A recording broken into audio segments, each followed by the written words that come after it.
299টি আসনের মধ্যে 212টিরও বেশি আসন দখল করে ঢাকার মসনদে বসছে বিএনপি। 2026 সালের বাংলাদেশের জাতীয় নির্বাচন দক্ষিণ এশিয়ার রাজনৈতিক মানচিত্রে এক নতুন অধ্যায়ের সূচনা করছে। 2024 সালের ব্যাপক গণঅভ্যুত্থান ও দীর্ঘ রাজনৈতিক অস্থিরতার পর অনুষ্ঠিত এই নির্বাচন অনেক পর্যবেক্ষকের কাছে বাংলাদেশের গণতান্ত্রিক জীবনে নতুন আশা ও প্রত্যাশার প্রতীক বলে ধরা হচ্ছে। আওয়ামী লীগের অবর্তমানে বাংলাদেশের জাতীয়তাবাদী দল বিএনপি এই নির্বাচনে তাৎপর্যপূর্ণ সংখ্যাগরিষ্ঠতা অর্জন করছে, যা দেশটিতে রাজনৈতিক শক্তির ভারসাম্য এক বিশাল পরিবর্তন হিসেবে বিবেচিত হচ্ছে। একই সঙ্গে দেশ জুড়ে অনুষ্ঠিত জুলাই জাতীয় সনদ সম্পর্কিত গণভোটেও জনগণের একটি বড় অংশ রিফর্মস এবং সাংবিধানিক পরিবর্তনের পক্ষে ভোট দিয়েছে বলে খবর, মানে হ্যাঁতে ভোট দিয়েছে বলে খবর, যা রাজনৈতিক প্রতিষ্ঠান ও আইনি কাঠামোতে নতুন দিক নির্দেশ করবে বলে ধারণা করা হচ্ছে। তবে এই আশাব্যঞ্জক প্রক্রিয়ার মাঝেও কিছু প্রশ্ন উঠে আসছে। এই নির্বাচনের ফলাফল কি দেশের রাজনৈতিক মেরুকরণ কমাতে সক্ষম হবে? তরুণ প্রজন্মের কর্মসংস্থান, মূল্যস্ফীতি ও সুশাসনের প্রত্যাশা কতটা পূরণ হবে? বিরোধী রাজনৈতিক শক্তির অংশগ্রহণ ও গণতান্ত্রিক পরিসর কতটা বিস্তৃত হবে বলে আগামী দিনে সেটা ধারণা করা হচ্ছে। বাংলাদেশে কি তার উন্নয়নের ধারা আরো অন্তর্ভুক্তিমূলক করতে পারবে? আঞ্চলিক ও বৈশ্বিক চ্যালেঞ্জের মুখে নতুন সরকার কিভাবে অর্থনীতি ও কূটনীতির ভারসাম্য রক্ষা করবে? আর সবচেয়ে গুরুত্বপূর্ণ প্রশ্ন, বাংলাদেশের গণতন্ত্র কি পুনঃপ্রতিষ্ঠিত হবে? নমস্কার, আমি দীপেন আর আপনারা দেখছেন নিউজ ভ্যানগার্ড। নির্বাচনোত্তর বাংলাদেশের ভবিষ্যৎ কোন পথে এগোবে তা নিয়ে একটি গুরুত্বপূর্ণ আলোচনায় আজ আমার সাথে রয়েছেন ভূ রাজনীতি ও আন্তর্জাতিক বিষয়ে বিশেষজ্ঞ ডক্টর অভিজিৎ চন্দ এবং বাংলাদেশের রাজনীতি ও সামাজিক বিবর্তন নিয়ে অত্যন্ত নিবিড়ভাবে যিনি কাজ করেছেন এমন একজন সাংবাদিক জয়ন্ত ভট্টাচার্য। দুজনকেই স্বাগত। অভিজিৎ দা, এই যে বিএনপির জয়কে আপনি সরাসরি কিভাবে দেখছেন? বাংলাদেশে গণতন্ত্রের নতুন সূর্যোদয় বলে অনেকেই মনে করছেন, আপনি সেটা মনে করেন? বাংলাদেশ স্বাধীন হয়েছিল 1971 সনে। কয়েকদিন আগে দেখলাম 50 বছর পূর্তি পালন করছিল। এর মধ্যে দেখলাম আবার 2024-এ পতন হলো শেখ হাসিনা সরকারের। ওরা নাকি স্বাধীনতা দিবস পালন শুরু করেছে নতুন করে। এই ইলেকশন প্রমাণ করে দিল 71-এর যে মুক্তিযুদ্ধ বা স্বাধীনতা সেটাই ঠিক, 24-এ যেটা ওরা পালন করতে চাইছিল সেটা ঠিক না। কারণ ওইটা করবার পর যারা এসেছিল তারা দেখা গেল এখনো যা ইলেকশনের রেজাল্ট গোহারা হেরে গেছে। এবং বিএনপি এবং আওয়ামী লীগ, যেটা ওদের ট্র্যাডিশনাল দল ছিল, মুক্তিযোদ্ধার দল, তারা জিতে গেছে। আওয়ামী লীগ এই মুহূর্তে নেই, বিএনপি জিতে গেছে।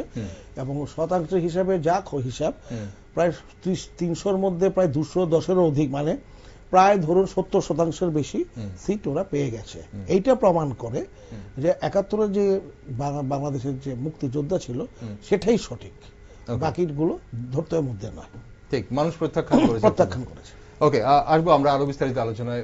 জয়ন্ত, আপনার কি মনে হয়, এই যে এই জয়টাকে আপনি কিভাবে দেখছেন, বিএনপির জয়টাকে, এবং বিএনপির জয়ের মূল ক্রেডিট কাকে দিচ্ছেন? আমরা যদি বলি আওয়ামী লীগের অ্যাবসেন্সটাই কি মেইন ক্রেডিট, নাকি ধরুন এই যে অন্তর্বর্তী সরকারের একটা ব্যর্থতা যেটা বলা হচ্ছিল, আমরা বারবার যেটা বুঝতে পারছিলাম, নাকি জামাত এবং এনসিপির যে নতুন যে দলটি জাতীয় নাগরিক পার্টির, এই তাদের যে একটা দুর্নীতি বা তাদের যে একরোখা মনোভাব বা দাদাগিরি মনোভাব, নাকি বিএনপি নিজেদের মধ্যে একটা পরিবর্তন এসছে বলে মনে হয়? বিএনপির জয়ের ক্রেডিটটা আপনি কাকে দিচ্ছেন? প্রথম কথা হচ্ছে যে এই যে বিএনপির ক্ষমতায় আসা, এর কোনো বিকল্প ছিল না।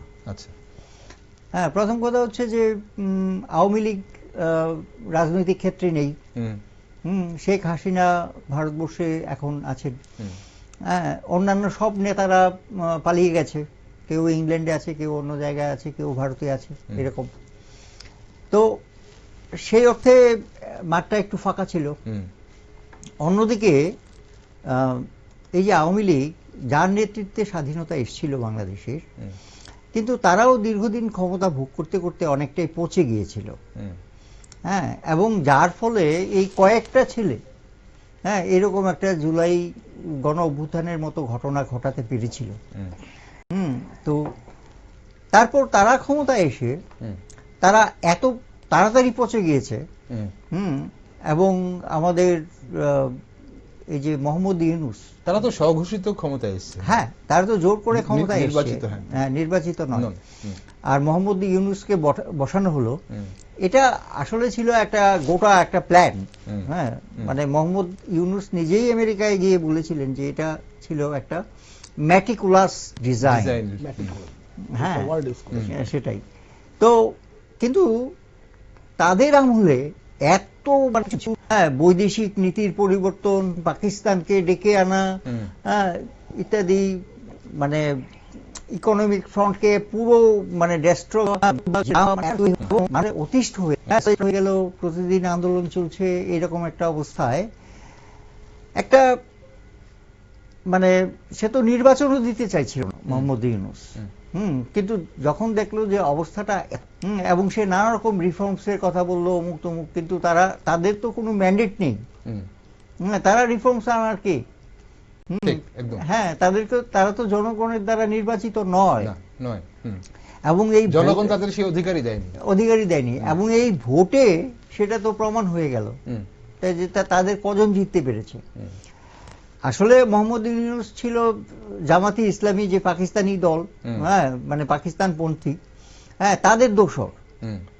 এবং এই যে এনসিপি টেনসিপি, এগুলো মানে আসলে তাদেরই শাখা প্রশাখা।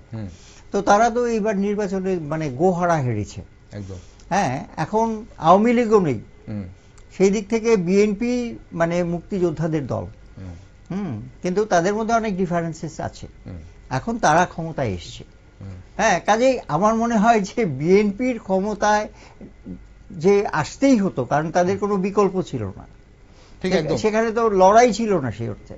ওকে, তাহলে মানে মানুষের কাছে তাহলে অপশন ছিল না, আর বিএনপি ছাড়া অপশন ছিল না। আমরা এই জায়গাতে একটা জিনিস মনে হচ্ছে যে কোনো দেশে, গণতান্ত্রিক দেশে মানে পক্ষে বিপক্ষের রাজনীতি থাকে, মতের অমিল থাকে, কিন্তু যেখানে এমন একটা দেশ যেখানে তাদের জাতিসত্তাটাকেই অস্বীকার করছে একদল, আর আরেকটা দল জাতিসত্তাকে ধরে রাখার বা আগলে রাখার চেষ্টা করছে, সে জায়গায় দাঁড়িয়ে এবারে নির্বাচন কি একটা কঠিন পরীক্ষা ছিল? যারা মানে জাতিসত্তাকে অস্বীকার করছে তারা যেন ক্ষমতায় না চলে আসে, সেই জায়গাটা মানুষের কাছে একটা চ্যালেঞ্জ ছিল একদম। এবং যার ফলে এই যে জামাতি ইসলাম, ওরা তো একেবারেই পাকিস্তানপন্থী। তো পাকিস্তান থেকে বাংলাদেশ যে বিচ্ছিন্ন হয়েছিল, সেটা তো জাতিসত্তা বিকাশের প্রশ্নে একদম।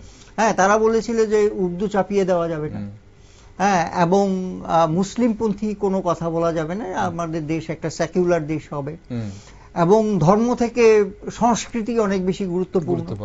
হ্যাঁ, কাজেই সেখানে মানে ধর্ম আমাদের পরিচয় নয়, আমাদের যে সংস্কৃতি সেটাই আমাদের পরিচয়। তো সেইখানে যে 52-র যে ভাষা আন্দোলন থেকে তারপর মুজিবের নেতৃত্বে বা মৌলানা ভাসানীর নেতৃত্বে এইভাবে দেশটা এগিয়ে চলেছিল, তারপর ওরা স্বাধীনতা অর্জন করলো। হ্যাঁ, এইরকম। তো তার মধ্যে যারা বিএনপির, হ্যাঁ, তারাও ছিল, জিয়াউর রহমানও একজন মুক্তিযোদ্ধা ছিলেন, বা আরো অনেকে আছেন। হ্যাঁ, তো তারপরে দেখা গেল যে বাংলাদেশের মাটি বা তাদের শাসক দলের যে নেতৃত্ব, প্রথম কথা হলো যে আমি যদি সরাসরি বলি, মুজিবুর রহমান স্বাধীনতা আনার জন্যে মানে যতটুকু করেছে বা করতে পেরেছেন, এবং পরবর্তীকালে তাজউদ্দিন এবং নজরুল ইসলামের নেতৃত্বে যেভাবে মুক্তিযুদ্ধ পরিচালিত হয়েছে, হ্যাঁ, সেটা ছিল একটা অসাধারণ অভিজ্ঞতা। কিন্তু এরপরের যে ফেজটা, মানে দেশটাকে চালানো স্বাধীন হবার পর যেখানে মুজিবুর রহমান এলেন, হ্যাঁ, এসে উনি কিন্তু এই কেওসকে থামাতে পারলেন না। হ্যাঁ, অনেক দেশ ওনাকে সাহায্য করেছিল, এমনকি আমেরিকা যারা বিরোধিতা করেছিল তারাও কিন্তু অনেক রকমের সাহায্য করেছিল, ভারতবর্ষ তো করেই ছিল। হ্যাঁ, এরকম। কিন্তু এই যে দেশটা একটা বিশৃঙ্খলার মধ্যে পড়ে গেল, হ্যাঁ, এবং যার ফলে মুক্তিযোদ্ধারা অনেকটা বেরিয়ে গিয়ে আবার বিএনপি তৈরি করলো। হ্যাঁ, তা আমি একটা দেখছি যে 71-এর পর থেকে দেশটার মধ্যে কোনো সুস্থিতি নেই, স্থিতিশীলতা নেই। হ্যাঁ, স্থিতিশীলতা নেই। হ্যাঁ, কিন্তু এটাই হচ্ছে সবচেয়ে প্রবলেম। বারবার অস্থির হবার একটা প্রবণতা বাংলাদেশে আছে, সেটা যেভাবেই হোক মানে, এবং এটা বিএনপি কতটুকু সামলাতে পারবে, এটা একটা বিরাট বড় চ্যালেঞ্জ। ঠিক, গোটা বিশ্ব তাকিয়ে আছে সেই দিকটাতেই। মানে বিশ্ববাবু, মাফ করবেন অভিজিৎবাবু, এই যে সাম্প্রতিক নির্বাচনের ফলাফল কি সত্যি মানে বাংলাদেশের গণতন্ত্রকে নতুন বৈধতা দিচ্ছে বলে আপনি মনে করেন? অবশ্যই, কারণ যে 2 বছর প্রায় 1.5 বছর চলছিল যে অবৈধ সরকার, এইভাবে তো সরকার চলতে পারে না, তার কোনো ম্যান্ডেট নেই। এখনো পর্যন্ত যে ভোটটা যে আজকে দিন পর্যন্ত মোটামুটি ভাবে যা খবর আসছে মোটামুটি সবাই মেনে নিয়েছে, ঠিকভাবেই হয়েছে। জানি না কালকে পরশু কি আসতে পারে। তো সেই ভোটটা ম্যান্ডেট ঠিকই আছে, ভালোভাবে ভোট হয়েছে এবং দেখা গেছে যে প্রেডিকশন গুলো করছিল সেই প্রেডিকশন গুলো মিলে গেছে।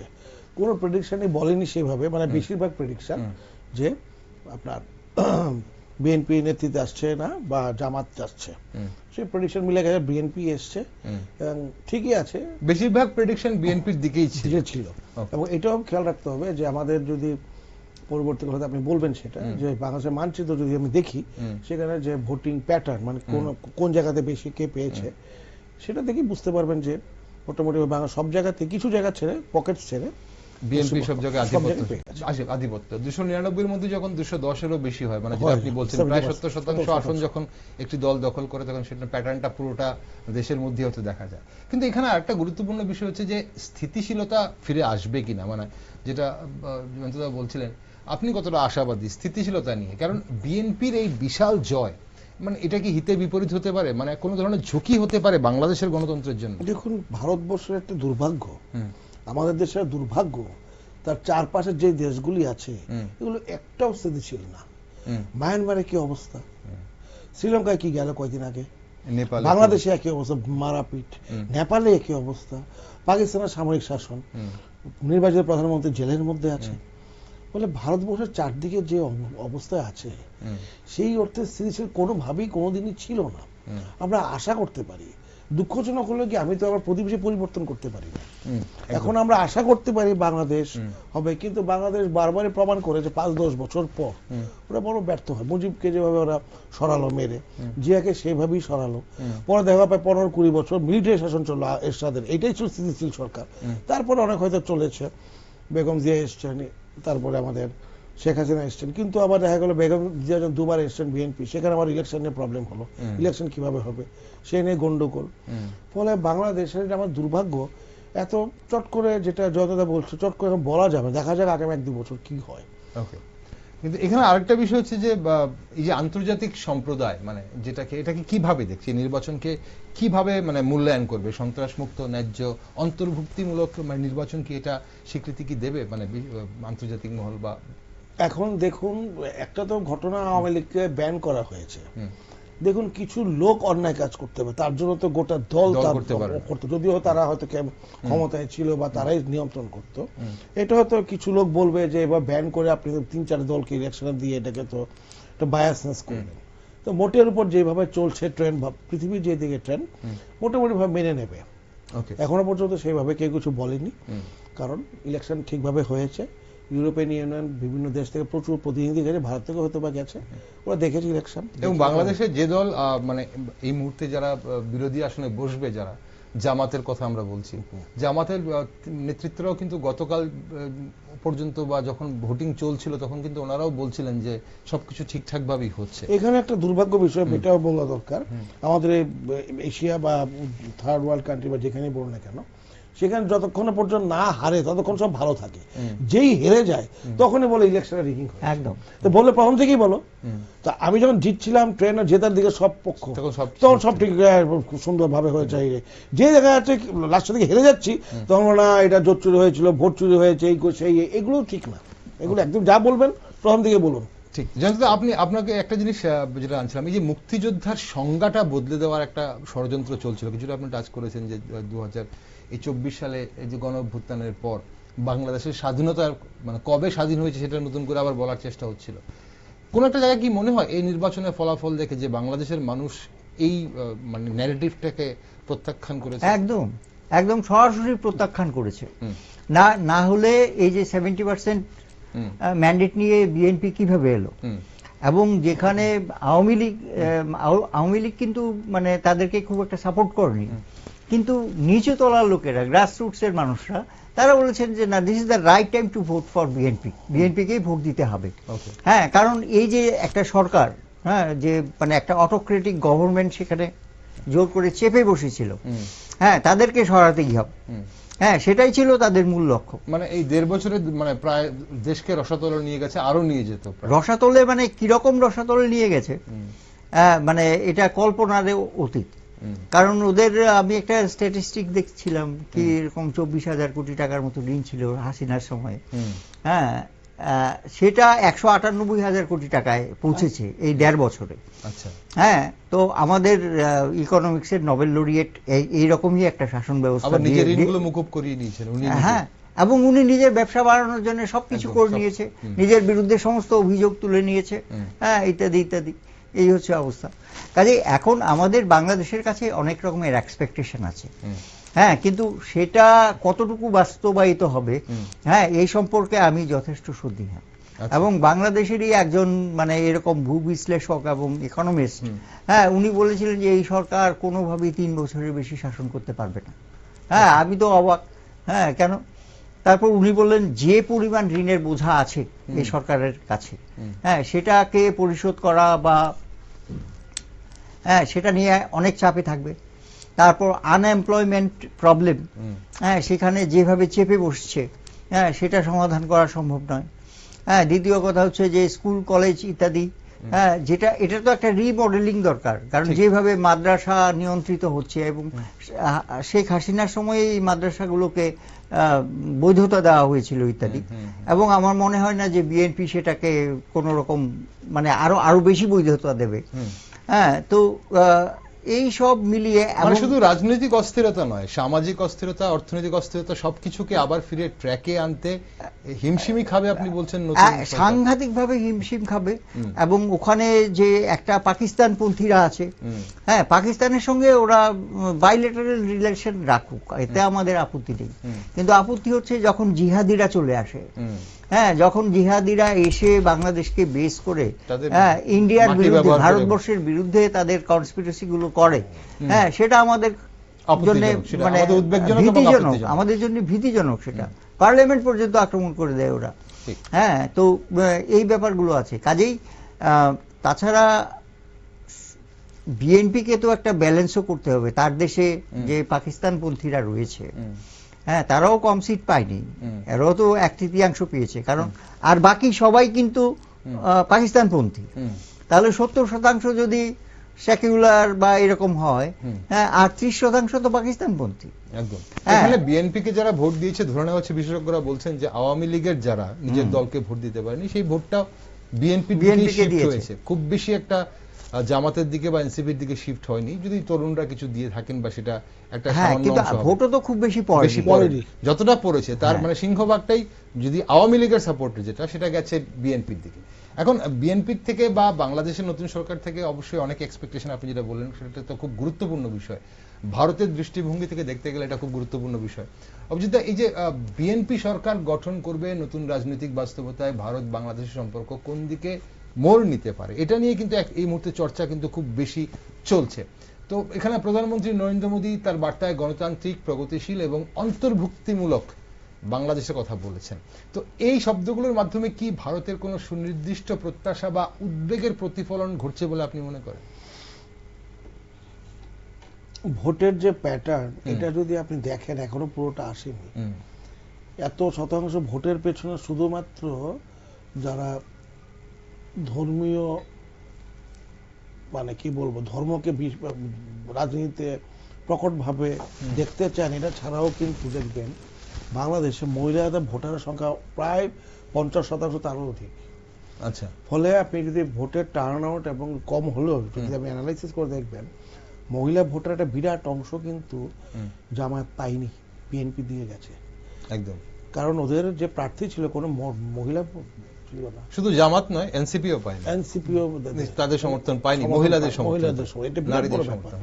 ফলে যখন ভোটে জেতার পর এগুলো বিশ্লেষণ করা হবে যে মহিলা কিংবা মুসলিম ধর্মের বাইরে যারা আছে, চট্টগ্রামের লোকেরা বা হিন্দু বা বৌদ্ধ, তাদের ভোট বা কি এই অ্যানালিসিস গুলো হবে, এবং কোন দল মানে যারা চাষবাস করছে, শ্রমিক, এগুলো যখন অ্যানালাইসিস করবে, এদের মন যুগে না চললে কিন্তু এই ভোটগুলো সরে যাবে।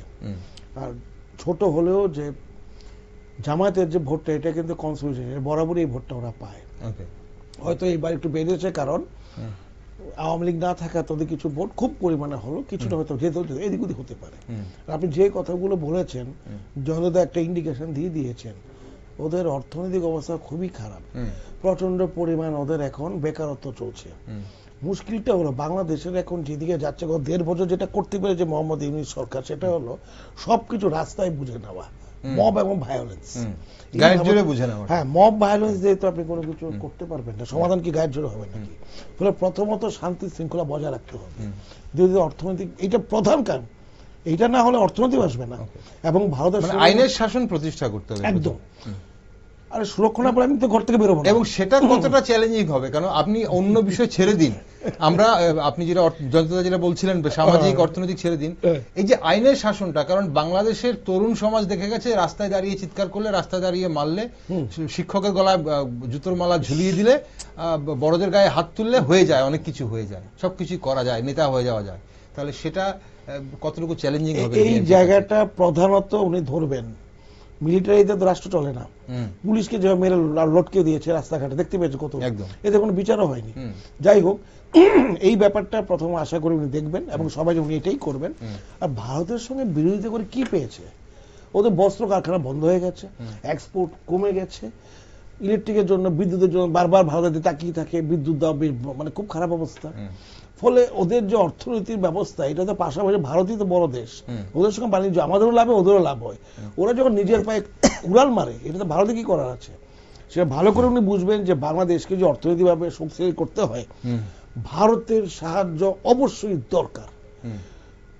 ভারতের সাহায্য ছাড়া বাংলাদেশের অর্থনীতি বা উঠে দাঁড়াতে পারবে না, এটা পরিষ্কার। এই ব্যাপারে কোনো দ্বিধা যেন না রাখে ওরা। মানে এই দিকটা চিন্তা করলে এখন মানে বিভিন্ন বিষয়গুলো, আপনি সীমান্ত নিরাপত্তা বলুন, বাণিজ্য বলুন, কিংবা অর্থনৈতিক সামাজিক স্থিতিশীলতা, এই সব কিছু নিয়ে নতুন সরকার বা বিএনপির সরকার বা তারেক রহমানের সরকার কোন পথে এগোবে বলে মনে হয়? একদম প্রথমত ভারতের সাথে মানে কি বলবো, ভালো প্রতিবেশী আচরণ তো ওরা করবেই, অবশ্যই করবে। কারণ আমরা দেখতে পেয়েছি আমাদের প্রধানমন্ত্রী প্রথম আমাদের একটা খুব সুন্দর বার্তা দিয়েছেন, ভারত বোধহয় প্রথমেই ওনাকে বার্তা দিয়েছেন, ভারত এই বার্তা বুঝিয়ে দিয়েছে আমরা তোমার সাথে সুসম্পর্ক চাই।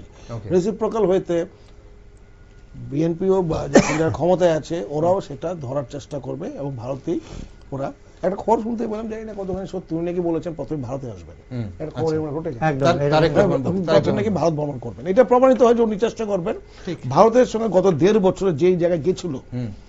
দেখুন, রাষ্ট্রের সাথে রাষ্ট্রের বন্ধুত্ব থাকবে, এখানে কোনো ব্যক্তি কেন্দ্রিক বন্ধুত্ব হতে পারে না, রাষ্ট্রের ভালো রাষ্ট্রের সাথে হয়। আর অবশ্যই ফার্স্ট নেইবার তো ভারত। না, প্রাইম মিনিস্টার চেঞ্জ হবে, রাষ্ট্রপতি চেঞ্জ, মানুষ তো চেঞ্জ হবে, কিন্তু রাষ্ট্রের সাথে রাষ্ট্রের সম্পর্ক তো কোনো একটি ব্যক্তি কেন্দ্রিক হতে পারে না, এটা খেয়াল রাখতে হবে, এটা পলিসি কেন্দ্রিক হবে। একদম একদম। সেই জায়গাটাতে দাঁড়িয়ে খুব কাছ থেকে বাংলাদেশের সবকিছু দেখেছেন জয়ন্তদা আপনি। এখন এই যে বিএনপি অতীতে ভারতের সাথে হওয়া যে বিভিন্ন চুক্তিগুলোর সমালোচনা করতে আমরা দেখেছি, ক্ষমতায় এসে তারা কি সেই চুক্তিগুলো, যেমন ধরুন ট্রানজিট বলুন বা এই যে কানেক্টিভিটি বলুন, সেগুলোকে বহাল রাখবে নাকি নতুন করে মানে সেগুলো শর্তারোপ করবে, মানে তাদের শর্ত মতো চলতে হবে এমন কিছু বলবে? আর এই যে আমাদের ধরুন বা আমাদের রাজ্যে ধরুন আমরা যেরকম আখাউড়া রেল প্রজেক্ট, এখান থেকে কলকাতা যাওয়ার যে রেল প্রজেক্ট বা মৈত্রী সেতু যে বন্ধ রয়েছে, এইগুলো কি আবার শুরু হওয়ার সম্ভাবনা দেখছি আমরা? আমার তো মনে হয় অচিরেই সেগুলো খুলে যাবে। আচ্ছা আচ্ছা, কেন? প্রথমত এই যে কানেক্টিভিটি প্রজেক্ট, এটার সঙ্গে আমি অনেকদিন একটু স্টাডি করছিলাম। আচ্ছা, হ্যাঁ, বিভিন্ন রিসার্চ অর্গানাইজেশনে দু একটা পেপারও লিখেছিলাম। আচ্ছা। তো 90 সালেরও আগে, মানে যখন বিএনপি ক্ষমতায় ছিল, হ্যাঁ, তখনই আমরা, আমি সুবীর ভৌমিক সহ, হ্যাঁ, বাংলা মানে ইন্ডিয়ার একটা জার্নালিস্ট টিম, আচ্ছা, হ্যাঁ, আমরা ঢাকায় গিয়েছিলাম, তখন বিএনপি ওয়াজ ইন পাওয়ার। ওকে, হ্যাঁ, এবং আমরা গিয়েছিলাম বাংলাদেশ স্ট্র্যাটেজিক স্টাডিজ, বিএসএস বলে একটা সংগঠন আছে, এটা হচ্ছে ওদের আর্মির সংগঠন। এবং ওখানে গিয়ে প্রথম আমরা দেখলাম যে রহমতুল্লাহ সাহেব ছিলেন, উনি মারা গেছেন রিসেন্টলি। আচ্ছা, হ্যাঁ, he can be called the father of মানে ট্রানজিট বা কানেক্টিভিটি প্রজেক্ট। উনি এসকাপেও কাজ করেছেন। তো উনি এই কথাটা বলেছিলেন, এই যে বাংলাদেশ এবং ভারতবর্ষ, হ্যাঁ, সেটা ছিল মানে একটা ভৌগোলিক অবস্থানের মধ্যে আছে, হ্যাঁ, এবং আগে কি হতো, এখানে এই যে কানেক্টিভিটি গুলো ছিল, হ্যাঁ, এটা ডিপেন্ডেন্ট ছিল একটা অর্থনৈতিক ব্যবস্থার উপর। আচ্ছা, হ্যাঁ, একই অভিন্ন অর্থনীতি ছিল। হ্যাঁ, তারপর যখন কানেক্টিভিটি নষ্ট হয়ে গেল, হ্যাঁ, দেখা গেল অর্থনীতির মধ্যেও বদল হয়েছে এবং এতে বাংলাদেশ অনেক লুজার হয়েছে। হ্যাঁ, এটা ল্যান্ডলকড হয়ে গেছে, হ্যাঁ, ইত্যাদি। তো আমাদের উচিত হচ্ছে যে প্রি পার্টিশন কমিউনিকেশন ম্যাপ, মানে ভারতের পার্টিশনের আগে, হ্যাঁ, যোগাযোগ ব্যবস্থা যেটা ছিল, হ্যাঁ, সেটাকে ফিরিয়ে আনতে হবে এবং সেটাকে ইমপ্রুভ করতে হবে।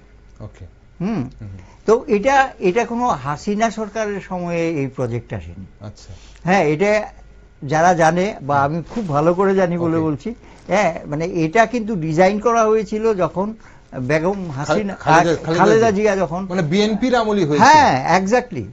এবং সেখানে রহমতুল্লাহ এটাও বলেছিল যে এই প্রজেক্টটা আমরা এইভাবে করব যেখানে দুই দেশই লাভবান হবে। একদম, হ্যাঁ, দুই দেশই লাভবান হবে, কিন্তু ভারতবর্ষ যেহেতু একটা রিচার কান্ট্রি, তাকে একটু বেশি কন্ট্রিবিউট করতে হবে, আবার তাদের নর্থ ইস্টও ডেভেলপড হবে, হ্যাঁ, এইরকম। এবং সরকার যদি বদলেও যায়, ওই যে বললাম, হ্যাঁ, পলিসি ঠিক থাকবে, হ্যাঁ, পলিসিটা ঠিক থাকবে, সেই কানেক্টিভিটির ব্যাপারটা ঠিক থাকবে। তাহলে আমরা এটা ধরে নিচ্ছি যে এই যে কানেক্টিভিটি, এই যে রেল যোগাযোগ, হ্যাঁ, তারপর প্রায় শেষ পর্যায়ে ছিল, হ্যাঁ, সমুদ্র, বাংলাদেশে চিটাগাং, মানে বে অফ বেঙ্গলকে ইউজ করা, হ্যাঁ, তা এরকম এগুলো মেইনলি শুরু হয়েছিল বিএনপি গভর্নমেন্টের সময়। কিন্তু বিএনপি তখন একটা, মানে ইন্ডিয়া তাকে হোস্টাইল নেশন মনে করত, এই কারণে যে তারা আমাদের উগ্রপন্থীদেরকে মদত দিত এবং আমাদের চট্টগ্রাম হিল ট্র্যাক্টে তাদেরকে আশ্রয় দিত, হ্যাঁ, যার ফলে এটা ইন্ডিয়া মানে অনেকটা রেসপন্ড করেছিল, কিন্তু হোল হার্টেডলি করেনি। যখন আওয়ামী লীগ গভর্নমেন্ট এলো, এখানে আরেকটা কথা বলা হয় যে তখন তো বিএনপির যে জোট সঙ্গী জামাত ছিল তখন, এবং তখন ভারতবর্ষে একটা উদ্বেগ ছিল, জামাতকে নিয়ে একটা আলাদা উদ্বেগ ছিল। কিন্তু বর্তমানে এখন যেটা দেখা যাচ্ছে যে বিএনপি একা ক্ষমতায়, 2/3 নিয়ে একা ক্ষমতায়।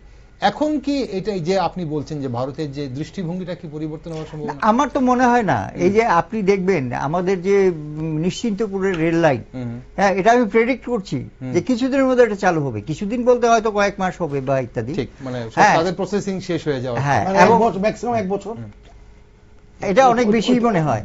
হ্যাঁ, তারপর ওদের যে জিওগ্রাফিক কন্ডিশন, চারিদিকে ভারত ঘেরা, হ্যাঁ, আমরা যদি ত্রিপুরার অবস্থান দেখি, ত্রিপুরা কিন্তু বাংলাদেশ দিয়ে ঘেরা, কিন্তু এন্টায়ার বাংলাদেশে ভারত দিয়ে ঘেরা, আর যেদিকটা খোলা সেদিকে গন্ডগোল, বিশাল গন্ডগোল, একদম মায়ানমার দিকটা। তো বাংলাদেশের অবস্থানটাই এইরকম যে ভারতের সাহায্য ছাড়া তাদের চলবেই না। তাছাড়া বাংলাদেশ কিন্তু খাদ্যে স্বয়ংসম্পূর্ণ নয়। আমরা বলি শস্য শ্যামলা, এই দিস দ্যাট থিং, কিন্তু ওদের যা চাল উৎপাদন হয় তাতে ওদের ভাত খাওয়া চলে না। ওদের কাঁচা মরিচ আমাদের থেকেই নিতে হয়, হ্যাঁ, অনেক সবজি আমাদের থেকে নিতে হয়, পুরো পেঁয়াজ, হ্যাঁ, এবং এই যে বাংলাদেশ এত নদী, অমুক তমুক মাছ, হ্যাঁ, সেটা সিজনাল। অন্য সময় অন্ধ্রপ্রদেশের মাছও বাংলাদেশে ঢোকে, হ্যাঁ, আমাদের ওষুধ ঢোকে, হ্যাঁ, তারপর তারা চিকিৎসার জন্য আমাদের উপর নির্ভরশীল।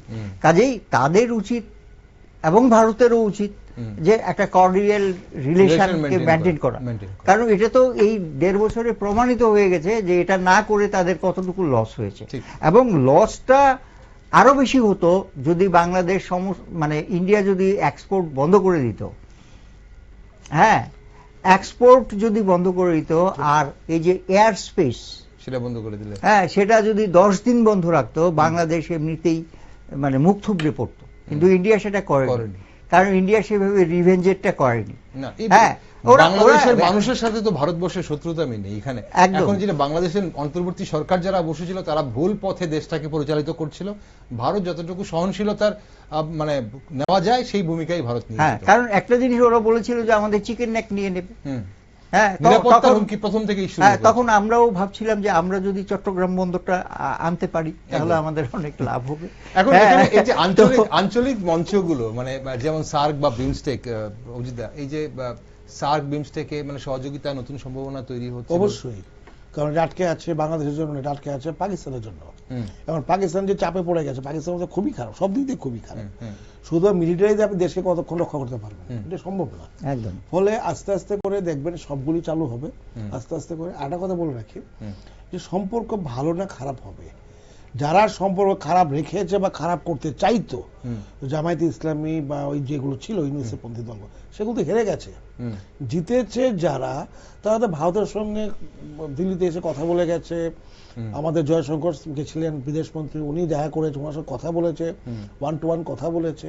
অর্থাৎ বাংলাদেশে গত 1.5 বছর যারা সম্পর্ক খারাপ করার চেষ্টা করেছে বা করছিল, তারা তো ডাহা হেরে গেছে। তারা তো বোধ হয় যদি আপনি 300-তে আপনি প্রায় ধরুন কত হবে ওরা, তারা এখন অব্দি যা বলা হচ্ছে মানে বিভিন্ন সূত্রে, মানে জামাতের 68টি আসন এবং 6টি আসন এনসিপির দখলে, তার মানে 25% সিট পেয়েছে, 1/4। 25% আর 25-এ 125 মানে 3, 25, 75, 76, 1/4। আর ওরা পেয়েছে আপনার 2/3-এর উপরে পেয়েছে, ঠিক আছে না, 3/4 পেয়েছে। অর্থাৎ যারা কিনা এটার বিরোধিতা করছিল তারা গো হারা হেরে গেছে। ফলে আমরা ধরে নিতেই পারি যে যারা এটার বিপক্ষে ছিল, অর্থাৎ ভালো সম্পর্ক চায়, তারা জিতেছে, মানে ভারতের পরিষ্কার বলে দিলেন। এবং এইটা কিন্তু ঘটনা এই যে 1947-এর আগে, 1947-এর পর কোথায় মাঠটা খেয়ে গেল দেখুন তো। ওদের সবচেয়ে বড় রপ্তানি ছিল গার্মেন্টস সেক্টর, রপ্তানি হতো ভারতের মধ্যে, ভারতের বন্ধ করে দিল। আর সবচেয়ে কাঁচা মাল যেত ভারত থেকে, যে সুতো বন্ধ করে দিল, দরাম করে ওদের পুরো গার্মেন্টস সেক্টরের এক্সপোর্ট একদম সর্বনাশ হয়ে গেল। বলে ভারত যেরকম আমরা চট্টগ্রাম পোর্ট আমাদের লাগে, বা ত্রিপুরা কলকাতা করিডোর লাগে, সুবিধা হয়, একদম সুবিধা হয়, ঠিকই আছে, জল বন্টন ওদের লাগে, চাষের জন্য অনেক কিছু লাগে ওদের। কিন্তু ওরা যেটা করে পৃথিবীতে দাঁড়াচ্ছিল, গার্মেন্টস করে দাঁড়াচ্ছিল, তো এটার পেছনে ভারতের পুরো সাপোর্ট আছে।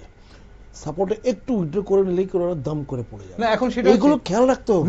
এখন এটা সেটাই, এই বিষয়গুলো দর্শক বন্ধুরা জানে যে আমাদের এই বাণিজ্য চুক্তি বা বাণিজ্যের যে আদান প্রদান লেনদেন, যেটা আমরা জানি। এখন প্রশ্ন হচ্ছে যে এই যে নতুন সরকার, বিএনপি সরকার থেকে কি আশা করছেন? যে চুক্তিগুলো যে জায়গায় ছিল, বা আগে যখন জামাতের সঙ্গে জোট সঙ্গী হয়ে বিএনপি যখন ক্ষমতায় ছিল, তখন যে সময় যেমন ছিল তার থেকে এখন ভালো কন্ডিশনে যাবে, নাকি মানে ওই আওয়ামী লীগের সময় যেমন ছিল সেই চুক্তিগুলো সেইভাবেই এখন চলবে, সম্পর্কটা সেরকম জায়গায় চলবে, আমার তো নাকি আরো বেশি শক্তিশালী হওয়ার সম্ভাবনা দেখছেন? মানে চুক্তিগুলো দেখুন, আন্তর্জাতিক চুক্তি যদি ব্যক্তিকেন্দ্রিক হয়, এটা কখনো ব্যক্তিকেন্দ্রিক হয় না, এটা হয় পলিসি কেন্দ্রিক। যাতে ওর যে কি বলবো, ওর যে মানে প্রভাব বা ইমেজ নষ্ট হয়ে যাবে। আমি চুক্তি করলাম শ্রীলঙ্কার সাথে, পরে সে চুক্তিটাকে মানলো না, কিন্তু ইমেজ নষ্ট হবে কোন উইদাউট এনি রিজন।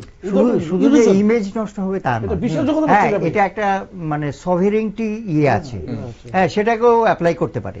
তুমি আমার সঙ্গে চুক্তি করেছো, তুমি চুক্তি মানছো না, হ্যাঁ, তখন সভেরেইনটি ফ্যাক্টর, হ্যাঁ, সেটা অ্যাপ্লাই করতে পারে এবং সারা পৃথিবী কিন্তু তাকেই সাপোর্ট করবে।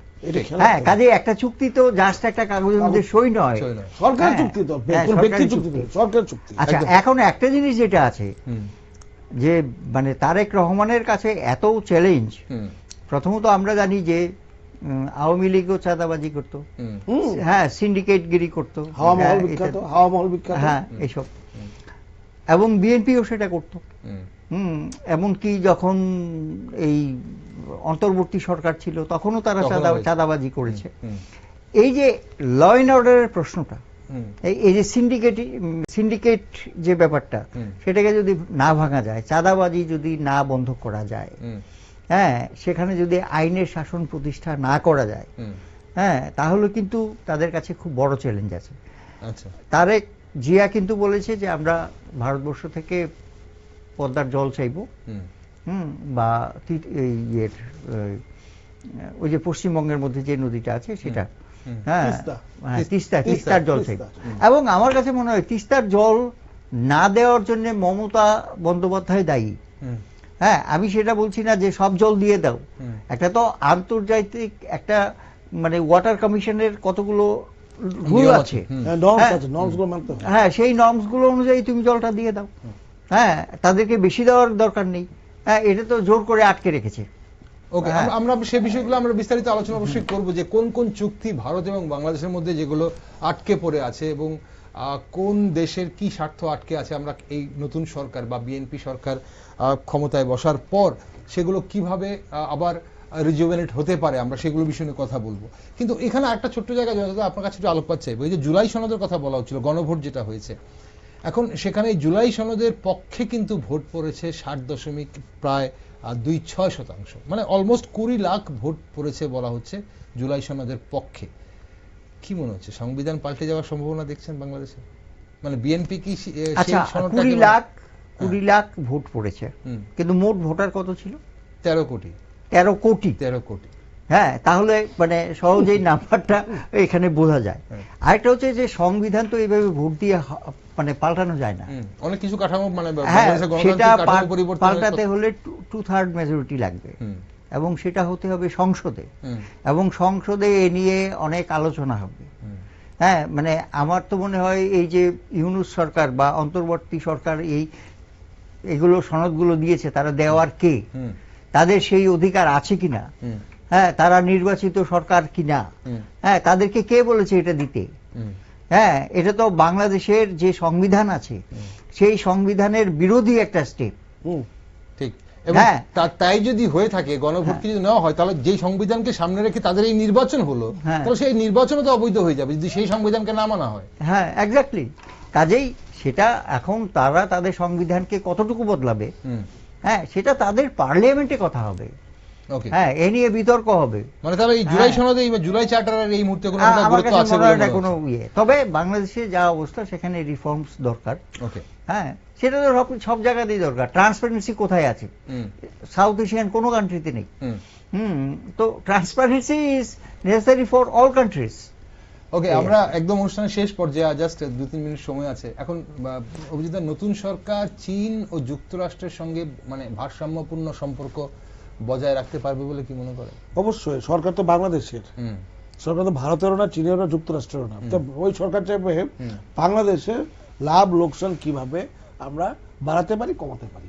বলে জিয়া সরকার, যেটা তারেক জিয়া, দেখবেন কোথায় গেলে কিভাবে চললে আমার লাভ হবে। এই বঙ্গোপসাগর এলাকায় কি মানে কৌশলগত একটা প্রতিযোগিতা বাড়বে না এখন? বাংলাদেশ এই মুহূর্তে কোনো সামরিক কিছু করবে বলে মনে হয় না, কারণ অর্থের যে অবস্থা এখন, সামরিক দেওয়া যাওয়া আমাদের লস। আর ভারত যেভাবে এখন এগিয়ে গেছে সামরিক ভাবে, এত বিশাল জায়গায় চলে গেছে, এখানে কাকে কি নিয়ে বাংলাদেশ কি করবে বোঝা যাচ্ছে না, কিছু করতেও পারবে না। সেটা হলো এখন বাংলাদেশ যেটা করবে, ও রাষ্ট্রের পক্ষে যেটা হলো সবচেয়ে ভালো সেটাই করবে, রাষ্ট্র নির্মাণের কাজ, নির্মাণের ক্ষেত্রে। এবং এটাও খেয়াল রাখবে, এটা করতে গিয়ে যাতে প্রতিবেশীর সাথে কোনো রকম ঝামেলা জড়াতে হয়, এটাও খেয়াল রাখবে, কারণ এটা ওর পক্ষে যাবে না। কোনো অশান্তির সৃষ্টি হলে ওদের এক্সপোর্ট মার খাবে, শিল্প মার খাবে, এগুলো মার খাবে। এখন দরকার বাংলাদেশের শান্তি সুস্থিতি বাংলাদেশ, যেখানে ওদের অর্থনীতি এবং যা রাষ্ট্রের যেটা দরকার, সাধারণ লোক শান্তি চায়, একটু ঘরে ঘুমোতে চায়, দুমুঠো ভাত চায়, একটা কাজ চায়, এইগুলি আশা করি উনি সবার আগে এটা গুরুত্ব দিয়ে করবেন। এর জন্য ভারতের সাথে, চীনের সাথে, যার সাথে দরকার ওনার সাথে ওনারা যোগাযোগ রাখবেন, করবেন।